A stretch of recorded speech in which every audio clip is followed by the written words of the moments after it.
आप देख रहे हैं हमारा YouTube चैनल दी सच्चा भारत और आज के इस बुलेटिन में आपका स्वागत है। सच्चा भारत में सबसे पहले आप देखेंगे स्थानीय व जिले के समाचार, फिर देखेंगे राज्य व राष्ट्र के समाचार। आपसी विवाद के चलते दो गुट आपस में भिड़े। आपसी भिड़ंत में 8 घायल। पाली औद्योगिक थाना क्षेत्र के सिंधियों की ढाणी में रास्ते के विवाद को लेकर शुक्रवार को दो परिवारों के बीच झड़प हो गया। इनमें लाठी जंग हो गई। आपसी मारपीट में दोनों पक्षों के 8 जने घायल हो गए। सूचना औद्योगिक थाना पुलिस मौके पर पहुंची। घायलों को बांगड़ अस्पताल में भर्ती कराया गया है।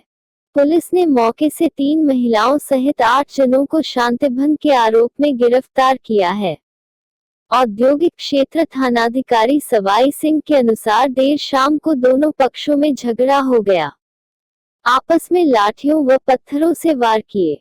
इस झगड़े में महिलाएं भी आ गई, इससे विवाद बढ़ गया। आपसी मारपीट में सिंधियों की ढाणी निवासी कासम खां, आमिर खां, शौकत खान, मुराद खान, शरादीन व दूसरे पक्ष के रफीक, नवाब खां, मोइनुद्दीन घायल हो गए। सूचना पर पुलिस मौके पर पहुंची। मौके पर भीड़ जमा हो गई। एहतियात के तौर पर मौके पर पुलिस बल तैनात किया गया है। पुलिस मामले की जांच कर रही है। पुराने रेलवे ट्रैक पर फंसे तो तस्कर कार को लौटकर जंगल में भागे। झाला की चौकी के पास नाकाबंदी तोड़ घर की तरफ कार लेकर भागे आरोपी। 138 किलो डोडा पोस्ट पकड़ा। एक सप्ताह में पुलिस द्वारा की गई कार्रवाई के दौरान 1 करोड़ का मादक पदार्थ पकड़ने में की सफलता। एक सप्ताह में नशे के सौदागरों के खिलाफ यह चौथी कार्रवाई। रायपुर थाने के द्वारा की गई कार्रवाई। रायपुर पुलिस ने शुक्रवार देर शाम को लगातार दूसरे दिन कार्यवाही करते हुए डोडा पोस्ट से भरी कार जाट की कार्यवाही के दौरान तस्करों ने पुलिस की नाकाबंदी देख कार को कच्चे मार्ग की ओर मोड़ दिया और जब पुलिस ने उसकी नाकाबंदी की तो तस्कर बंद पड़ी रेलवे लाइन के पास फंस गए। मौका देकर दोनों तस्कर कार को छोड़ जंगल में फरार हो गए। पुलिस ने पीछा किया तो अंधेरे का फायदा उठाकर तस्कर गायब हो गए। कार में से पुलिस ने 138 किलोग्राम डोडा पोस्ट बरामद किया। यह एक सप्ताह में नशे के सौदागरों के खिलाफ चौथी कार्रवाई की गई जिसमें करीब 1 करोड़ के मादक पदार्थों को पुलिस पकड़ने में सफलता हासिल की है। आज जश्न ईद मिलादुन्नबी के मुबारक मौके पर मुस्लिम महासभा राजसमंद द्वारा केलवा अस्पताल में, जिसमें केलवा चिकित्सा अधिकारी सुरेंद्र जी निठारवाल के निर्देशानुसार अफल, बिस्किट व फ्रूट वितरण व मास्क मरीजों को बांटे गए, जिसमें मुस्लिम महासभा प्रदेश महासचिव मकबूल हुसैन सिंधी एवं अब्दुल सत्तार शाह जिला प्रवक्ता, अंजुमन कमेटी राजसमंद व मोहम्मद शकील अध्यक्ष आवाज़े हक ग्रुप राजसमंद की मौजूदगी में प्रोग्राम रखा गया, जिसमें शरीफ भाई मंसूरी, हसमत अली मंसूरी, जावेद मंसूरी, इकराम शोरगर, फिरोज मंसूरी, अल्पसंख्यक प्रकोष्ठ केलवा नगर अध्यक्ष मोइनुद्दीन उर्फ मोनू, आबिद कायम खानी, शाहरुख जेतपुरा, रिजवान शोरगर, मासूम शाह, अफजल, शाहरुख आदि शामिल रहे। उसके बाद केलवा पुलिस थाना के वहां जय सिंह जीएसआई व गोविंद नारायण जी हेड कांस्टेबल व कांस्टेबल अशोक जी बिश्नोई की मौजूदगी में मुस्लिम महासभा राजसमंद द्वारा लोगों को मास्क बांटे गए। नो मास्क नो एंट्री के तहत ईद मिलादुन्नबी पर्व पर मुस्लिम मोहल्ले में बांटे मास्क। कोरोना संक्रमण बचाव के बताए उपाय।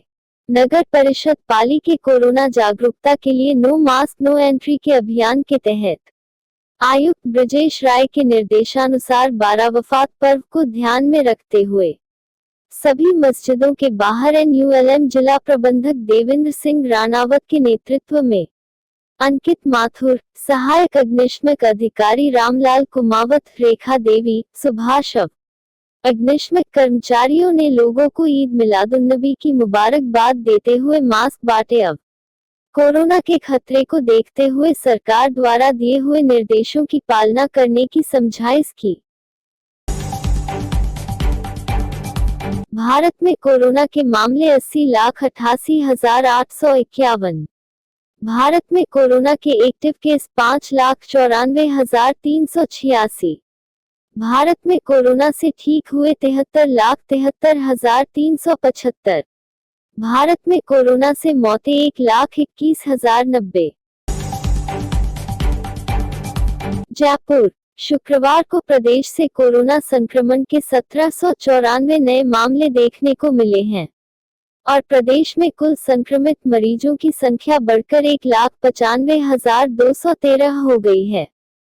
वहीं बीते 24 घंटों में 10 मरीजों की मौत दर्ज की गई है और अब तक प्रदेश में 1898 संक्रमित मरीज इस बीमारी से दम तोड़ चुके हैं।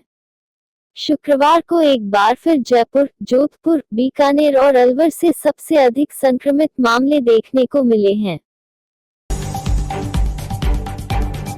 मारवाड़, मेवाड़, अंचल के जिलों की कोरोना रिपोर्ट। अजमेर से 69, बाड़मेर से 27, भीलवाड़ा से 25, बीकानेर से 198, चित्तौड़गढ़ से 14, डूंगरपुर से 16, जैसलमेर से 6, जालोर से 49, जोधपुर से 223, नागौर से 48, पाली से 32, राजसमंद से 12, सिरोही से 34 और उदयपुर से 48 संक्रमित मामले देखने को मिले हैं। राजस्थान ने पंजाब को 7 विकेट से हराया। जीत के साथ राजस्थान प्ले ऑफ की रेस में बरकरार, किंग्स 11 की राह मुश्किल। आईपीएल के 13वें सीजन के 50वें मैच में राजस्थान रॉयल्स आर ने किंग्स 11 पंजाब के एक्सआईपी को 7 विकेट से हरा दिया। इस हार के साथ ही प्ले ऑफ के लिए पंजाब की राह मुश्किल हो गई है।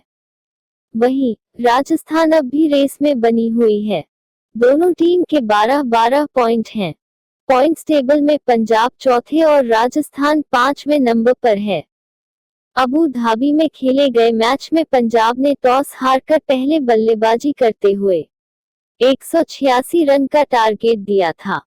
इसके जवाब में राजस्थान ने 17.3 ओवर में 3 विकेट गंवाकर 186 रन बनाते हुए मैच जीत लिया।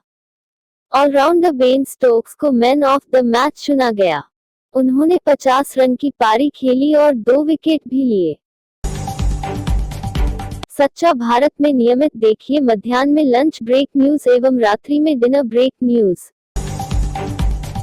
जोधपुर में राजनीतिक रंजिश के कारण 2 गुटों में झगड़ा, 2 लोगों की मौत, 9 घायल। जोधपुर के चाकू थाना क्षेत्र के गादरवाला गांव में शुक्रवार को 2 पक्षों में मारपीट हो गई। मारपीट में 2 लोगों की मौत हो गई है और करीब 9 लोग घायल हो गए हैं। घायलों को बीकानेर के पीबीएम अस्पताल के ट्रॉमा सेंटर में लाया गया, जहां रास्ते में 2 लोगों ने दम तोड़ दिया। जानकारी के मुताबिक पूरा घटनाक्रम राजनीतिक रंजिश से जुड़ा हुआ बताया जा रहा है, जिसमें उच्च शिक्षा मंत्री भंवर सिंह भाटी के नजदीकी व्यक्ति की मौत हो गई है। घटना की सूचना मिलते ही फलोदी एएसपी दीपक शर्मा मौके पर पहुंचे और घायलों को स्थानीय अस्पताल ले गए। घायलों की गंभीर हालत को देखकर चिकित्सकों ने उसे बीकानेर रेफर कर दिया। बीकानेर लाते समय रास्ते में ही 2 लोगों की मौत हो गई। अजमेर, मुस्लिम समुदाय ने हर्षोल्लास से मनाया ईद मिलादुन्नबी। कोविड-19 के चलते 65 साल में पहली बार जुलूस नहीं निकला।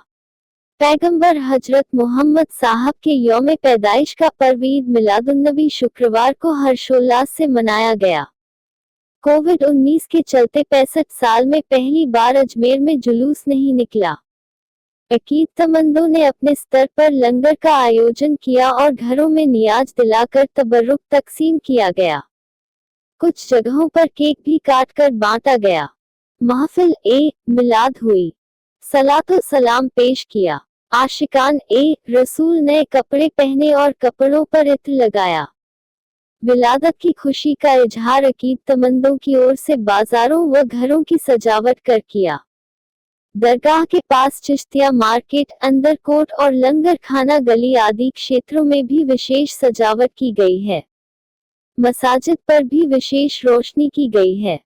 घरों पर नबी की आमद के नारे लिखे झंडे लगाए गए हैं। गुब्बारों व विशेष लाइटों से घरों में सजावट की गई है।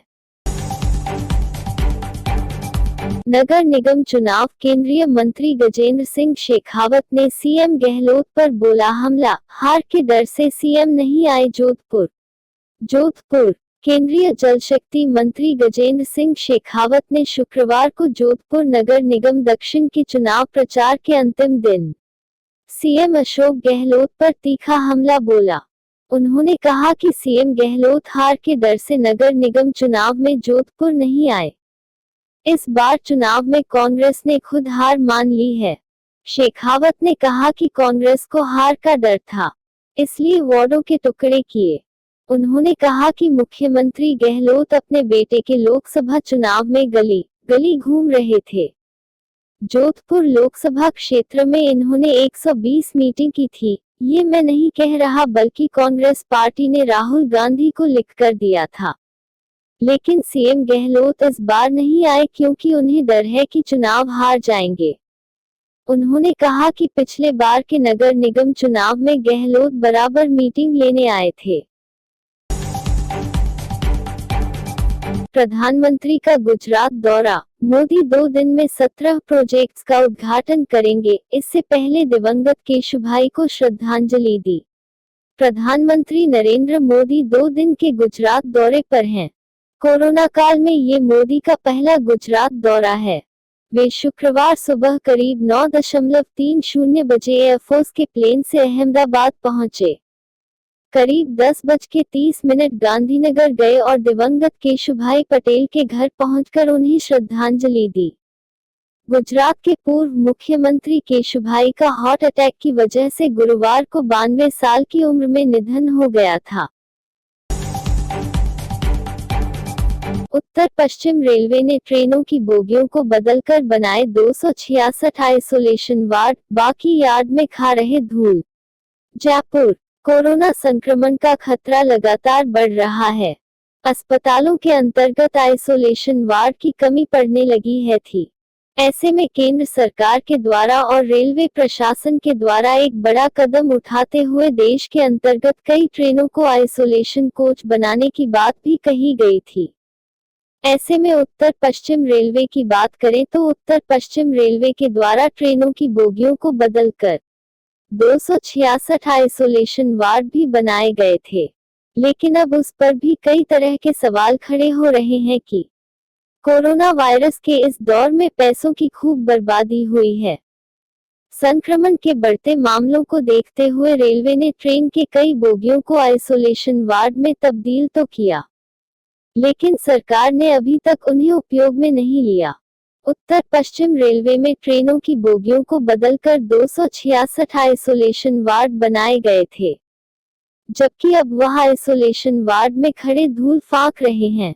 इन पर हुआ खर्चा पानी में बह गया। यहां से 150 कोच दिल्ली भेजे गए थे।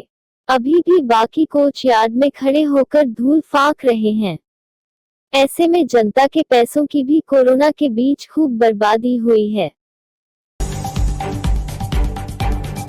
मुख्य सचेतक महेश जोशी ने निगम चुनाव की निष्पक्षता पर खड़े किए सवाल, चुनाव आयोग से जांच की मांग। चुनाव की जयपुर, राजस्थान के 3 नगर निगमों में गुरुवार को मतदान संपन्न हुआ, लेकिन अब मुख्य सचेतक महेश जोशी ने निगम निष्पक्षता पर सवाल उठाए हैं। जोशी का कहना है कि उनकी अंगुली पर जो स्याही लगाई गई है, वह स्याही 24 घंटे से भी कम समय में मिट गई है। ऐसे में उन्होंने चुनाव आयोग से जांच की मांग की है। राजस्थान में अभी 6 नगर निगमों की चुनाव प्रक्रिया चल रही है। इनमें से 3 नगर निगम में गुरुवार को मतदान हो चुका है, जिनमें जयपुर का नगर निगम हेरिटेज भी शामिल है। मतदान के नतीजे 3 नवंबर को आएंगे, लेकिन गुरुवार को हुए मतदान की निष्पक्षता पर सवाल खड़े हुए हैं। और सवाल भी किसी और ने नहीं बल्कि राजस्थान विधानसभा के मुख्य सचेतक महेश जोशी ने खड़े किए हैं। दरअसल महेश जोशी ने गुरुवार को अपना मत दिया था, जिसके बाद उनकी अंगुली पर जो स्याही लगाई गई है, वो स्याही 24 घंटे से भी कम समय में मिट गई है। महेश जोशी ने कहा कि जो स्याही उनकी अंगुली पर लगाई गई, वो साधारण स्याही है, जबकि चुनाव में इस स्याही के इस्तेमाल पर पूरी तरीके से रोक है। और ऐसे ही नए अपडेट पाने के लिए द सच्चा भारत चैनल को सब्सक्राइब कीजिए। धन्यवाद।